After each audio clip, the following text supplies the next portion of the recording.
Do you have a 2E learner in your home? Would you like some tips for helping you homeschool your twice exceptional student? Stay tuned to learn more.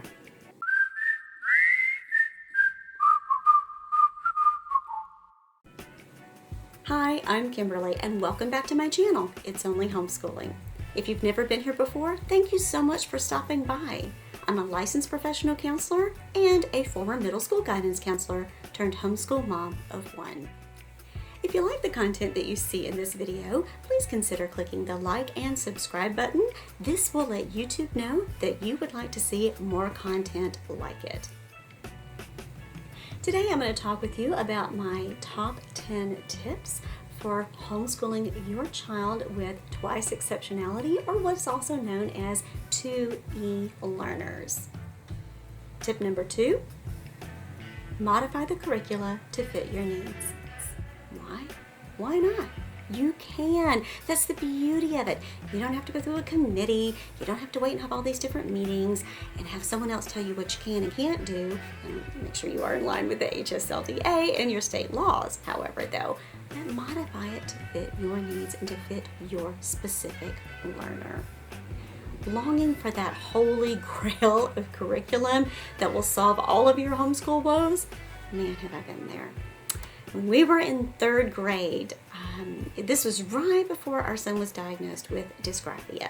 We knew we had the diagnoses of developmental coordination disorder and sensory processing integration dysfunction or sensory processing disorder. We knew we had those diagnoses. I kind of thought in the back of my mind, just from professional and personal experience, that we were going to see a diagnosis of dysgraphia. We just hadn't tested for it yet, because we really didn't need to. We were homeschoolers and we weren't required to have an IEP in our home state of Texas. I will talk with you in another video about why I'm writing an IEP for my child though, but that will be another video in time to come. And if you would like that video, please let me know in the comment section below and introduce yourself. But just before we had our diagnosis of dysgraphia, when we hit third grade, the curriculum that we were using, oh my goodness, especially the math, we were using Saxon at the time.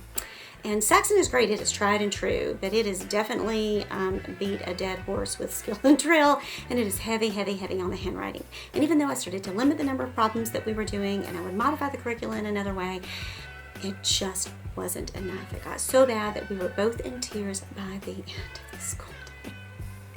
And I began questioning every single thing I was doing. I questioned myself. I questioned the universe. I questioned, do I need to be doing this? Should I put him in school? Even though I really didn't want to put him in school. I made this decision. I needed help and I didn't know what to do. So instead, I started researching curricula.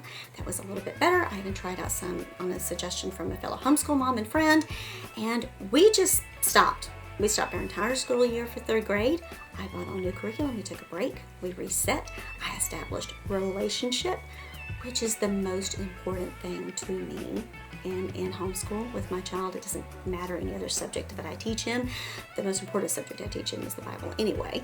But I established that connection with my child because that's what I wanted first. And then we started third grade over, and it went much better. I cut out unnecessary handwriting that I didn't need to do. I made the days shorter when I needed to. And I made that curriculum work for me. And we were both happier for it. And he was thriving after. You can do the same. If you're not sure how to modify your curriculum, there is a wonderful resource called SPED Homeschool. I'll put a card up here linking you to the trailer for SPED Homeschool's YouTube channel and a link in the description box below where you can find, if you can think of it for homeschooling your child with learning differences, SPED Homeschool has it. Peggy Ployer has a heart for homeschool students, and she lets that heart shine through her life's work of SPED Homeschool. She also has an amazing podcast that I highly recommend you listen to called Empowering Homeschool Conversations. Must listen. Put a link in the description box to that below as well. But back to trying to find that holy grail of curriculum. Quit searching. It doesn't exist. It really doesn't exist. You're going to find curriculum that works better, just like we did. But with BJU, when we switched from Saxon to BJU, and I'll put a card up here to the videos where I talked about the comparison between those two curriculums, and also cards as to why we chose to, a little bit more in depth of the story, why we chose to switch, and then how it went after a year with it. Spoiler alert, it went really well because we have stayed with BJU ever since. But you can make those materials fit for you any way that you need to because you have the freedom to do so. The Holy Grail doesn't exist for curriculum, if you will. We still have some issues with BJU from time to time, but you know what? I can modify BJU too. The same with learning approaches and styles. When we first started homeschooling, okay, I've told this story before, but I did it within the span of a month. Our son attended a little private pre-K and a private kinder, and I enrolled him in public school for first grade and then immediately panicked. Not because there was anything wrong with the school. The school's wonderful and the teachers are amazing, and it is a half mile from my house.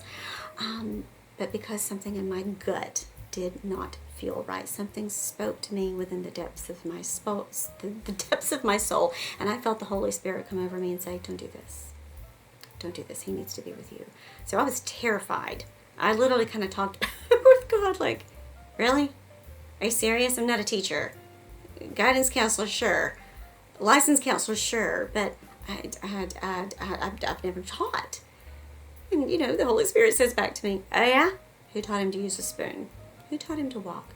Who taught him to talk? Who's been working with him in OT and PT for the past 6 years? And he's thriving, but you don't think you can do this? You're not going to do it in your strength. You're going to do it in mine.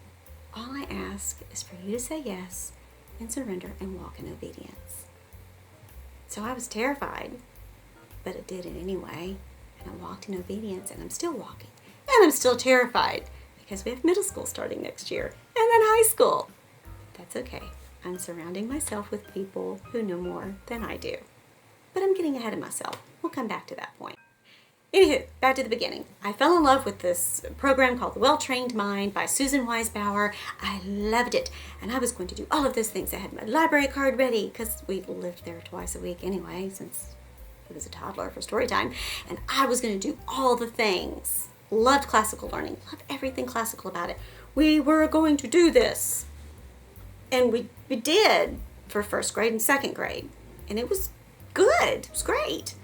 And then third grade was an entirely other animal that I had not classified before. And I had to change some things, including my mind, about you don't have to finish the curriculum and you can change if you want to.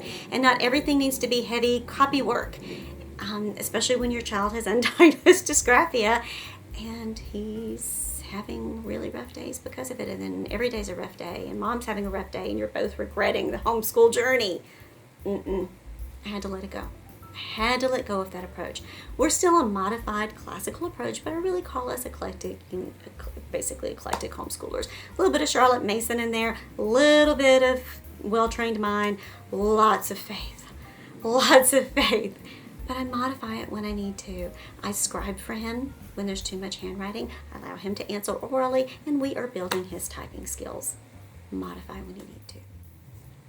If you like this video, please consider clicking the like and subscribe button below. This will let YouTube know that, and its algorithm, that you like this content and you would like to see more content like it. Also, subscribing to my channel will let you know when I release new videos on a variety of topics to help you home educate your child with learning differences. I also draw on a little bit of my mental health background, and I throw out some parenting and homeschooling tips that I have pulled from my years as a licensed professional counselor and as a homeschooling mom to a child with learning differences. And don't forget to stay tuned and check out these other videos coming up on my channel. But for now, remember, when you feel the weight of the heavier days, remember education is a journey, not a destination. Take a deep breath and relax. It's only homeschooling. Have a great day.